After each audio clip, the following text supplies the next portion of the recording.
अस्सलाम वालेकुम जैसा ये 50 दिन की फसल है और इस पे बिजाई के वक्त 15 किलो यूरिया, 15 किलो ज़ोरावर और एक बोरान ये दी गई हैं और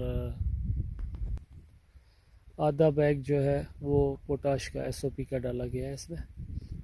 और फसल माशाल्लाह अच्छी लगी हुई है। इसकी उस हिसाब से आप टिलर्स भी देख सकते हैं, अच्छी टिलरिंग भी हुई है। अब अगर ये एक पौधा भी देख लें, अच्छा इसमें फिर पहला पानी जो है वो 30 दिन पे लगाया है और 30 दिन पे इसको उस वक्त दिया गया है।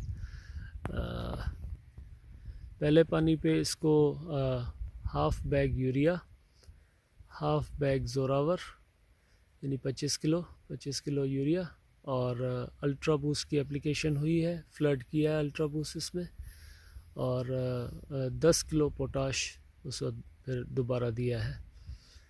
माशाल्लाह फसल तो अच्छी लग रही है। कोई अभी बारिशें भी हुई हैं, उसके बाद भी अल्हम्दुलिल्लाह फसल भी अच्छी ग्रीन है और कोई ऐसी बीमारी, कोई ऐसी चीज़ ज़ाहिर नहीं है इसमें। ये ज़ीरो ड्रिल किया था राइस के बाद, बग़ैर पराली इसको जलाए। ये पीस जो है ये ज़मीन की तैयारी की थी। दूसरा पीस आपको दिखाता हूँ, उसमें राइस के बाद डायरेक्ट ही कर दी थी सोइंग, उसमें ज़मीन की तैयारी नहीं थी। असल में कोई पीलाहट किसी टुकड़े में भी नहीं है, सब लश ग्रीन है। सूरज की रोशनी की वजह से शायद थोड़ा सा वो पीला फील हो वीडियो में, अदरवाइज़ ऐसा कुछ भी नहीं है।